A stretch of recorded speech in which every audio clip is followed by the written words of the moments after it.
Boa quinta-feira, amados irmãos, amadas irmãs. Vamos desfrutar da quinta-feira, semana 3, que tem como título: A Igreja é um organismo vivo. Amém. O versículo de ora a lei está em 1 Tessalonicenses 1, versículo 3, e diz assim: recomendando-nos diante de nosso Deus e Pai da operosidade da vossa fé, da abnegação do vosso amor e da firmeza da vossa esperança em nosso Senhor Jesus Cristo. Título: A Igreja é um organismo vivo. Terminada a descrição do plano de fundo desta epístola aos Tessalonicenses, daremos início à leitura dos versículos.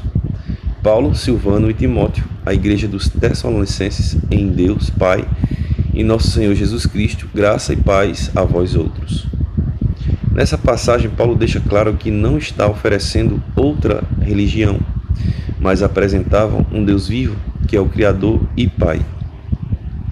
Os Tessalonicenses creram em Deus, que dispensa vida ao homem. Esse conceito foi muito revolucionário para aquela época. Certa vez, um amado irmão, preocupando-se com minha saúde, pois achava que eu estava perdendo fôlego ao falar, eu o acalmei, dizendo-lhe que não estava com a Covid. Na verdade, eu estava tão afoito como Paulo, querendo mostrar algo que às vezes é difícil de expressar.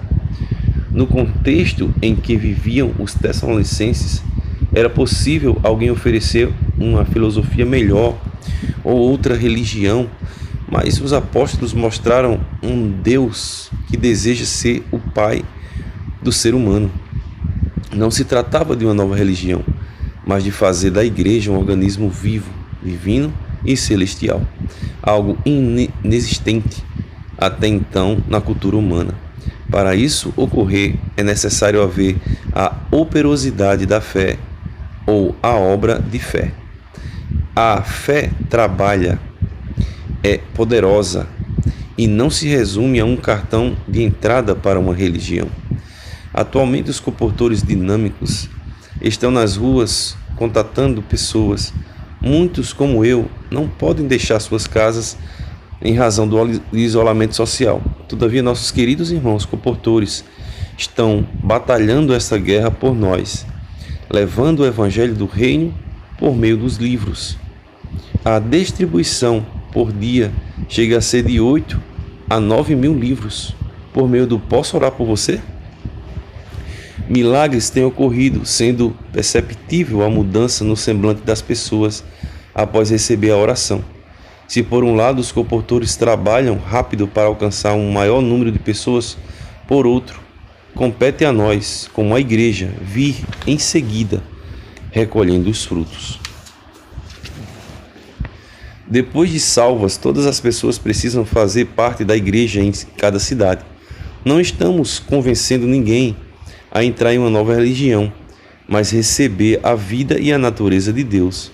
Lá no Jardim do Éden, o homem se desconectou de Deus e hoje Deus quer se conectar ao homem por meio de uma nova criação. Do iletrado ao mais culto, doutor, todos podem receber a vida divina. Basta abrir o coração e ouvir a palavra da fé. Crer no coração que Deus de fato ressuscitou a Jesus Cristo dentre os mortos e confessá-lo com a boca. É importante confessar, demonstrando que desejamos nos reconectar a Deus. Desse modo, declaramos que não estamos soltos e entregues à própria vontade, pois temos um Senhor que nos governa, porque todo aquele que invocar o nome do Senhor será salvo. Essa salvação reconecta o espírito do homem a Deus. Também lemos em 1 Tessalonicenses a expressão abnegação do vosso amor, que traduzimos para labor de amor. A expressão grega é empregada no contexto corpus, que denota um intenso trabalho com aborrecimento e fadiga. Esse organismo vivo A igreja não se forma sem trabalho intenso, realizado com fadiga, amor e muitas vezes com aborrecimento, tristezas e lágrimas. Nesse versículo traduzimos firmeza da esperança para perseverança da esperança, pois a esperança é o combustível para a perseverança. Firmeza da vossa esperança em nosso Senhor Jesus Cristo. Graças a Deus, a esperança da volta do Senhor e seu reino eterno é o combustível para a nossa perseverança. Não somos dos que retrocedem, porque temos a esperança que nos dá a perseverança. Paulo, no versículo 5, expõe seu procedimento entre os Tessalonicenses. O evangelho não é só palavra ou filosofia, nem se resume à eloquência. Infelizmente, muitos pregadores buscam impactar as multidões com eloquência humana. Não estamos preocupados com isso, mas estamos focados em divulgar a palavra de Deus de forma saudável. O mais importante é um proceder que demonstre o viver dos que pregam. Os versículos 6 e 7 indicam que os crentes de Tessalônica sofreram muito para ouvir a palavra e aceitar Jesus. O testemunho deles impactou toda a Macedônia e Acaia, regiões formadas principalmente por cidades gregas. Eles assumiram o risco de ficar isolados da sociedade e sofrer discriminação da família.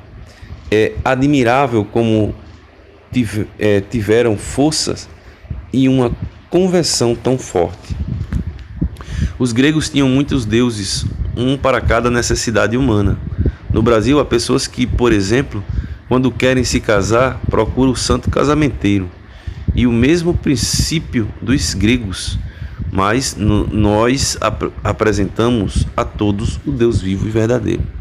O versículo 6 ressalta o modo pelo qual os tessalonicenses deixaram os ídolos e se converteram ao Deus vivo e verdadeiro.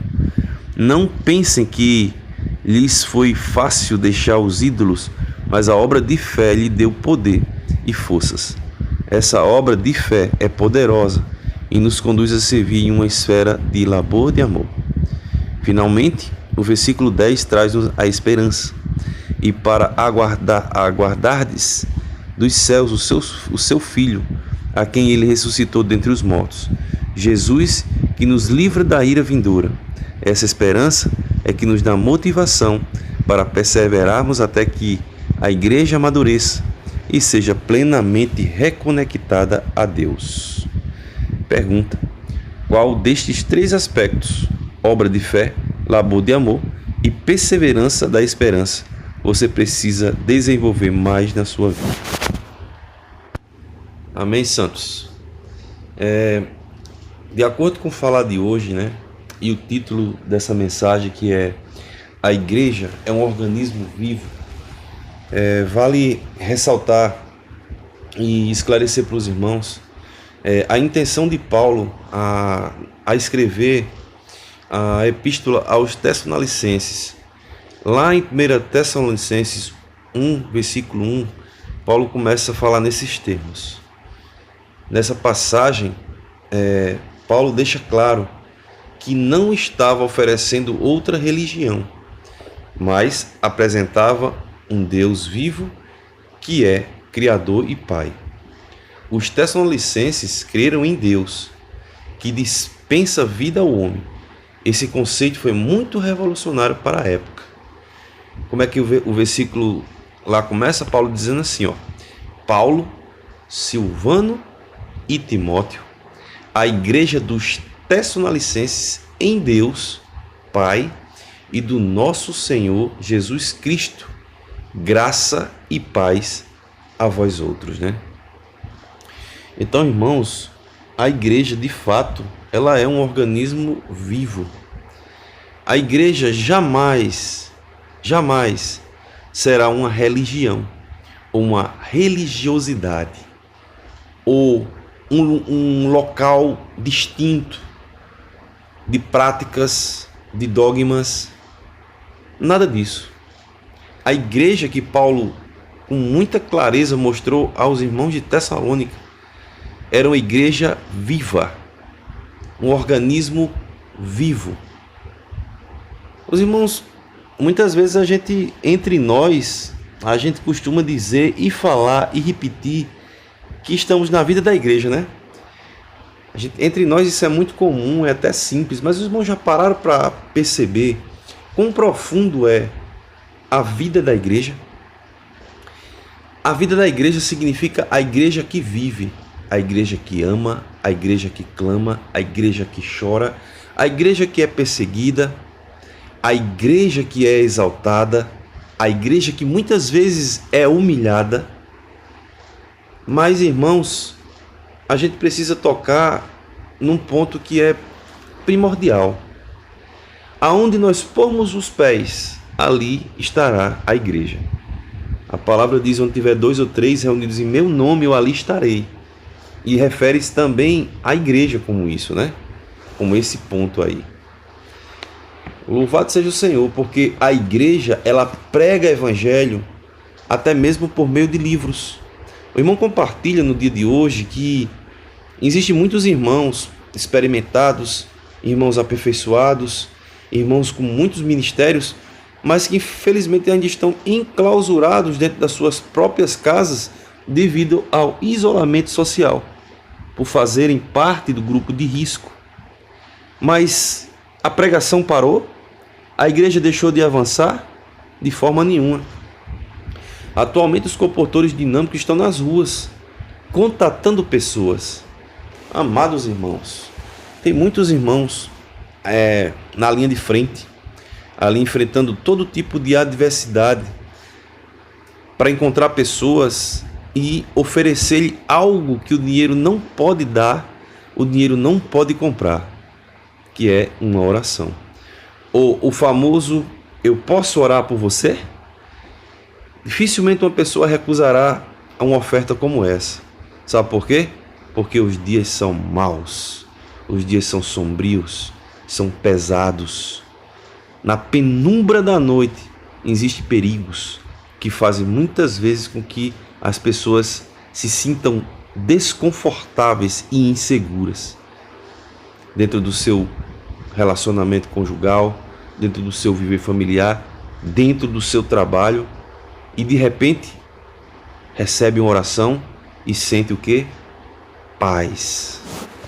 Ó Senhor Jesus. A pergunta de hoje, ela diz assim: qual desses 3 aspectos, obra de fé, labor de amor e perseverança da esperança, você precisa desenvolver mais em sua vida?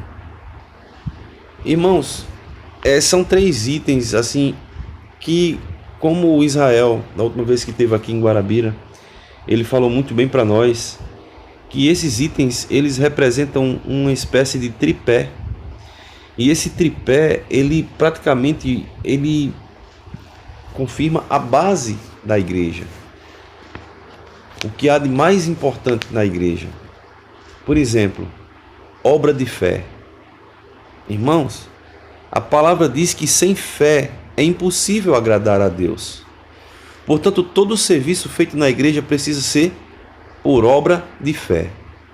Já a questão do labor de amor, o irmão deixa muito bem claro que o labor de amor é algo conseguido a duras penas.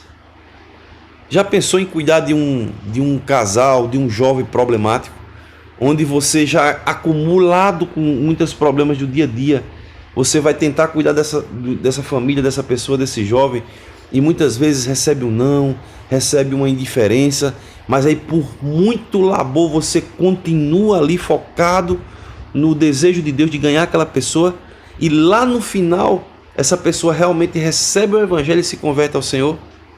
Irmãos, esse labor de amor é o cuidado para com os santos que são novos regenerados.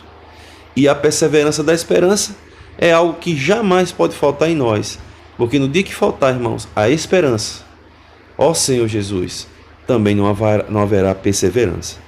Amados irmãos, eu louvo ao Senhor por essa palavra e desejo a cada um de vocês e de mim também um dia abençoado na presença do Senhor.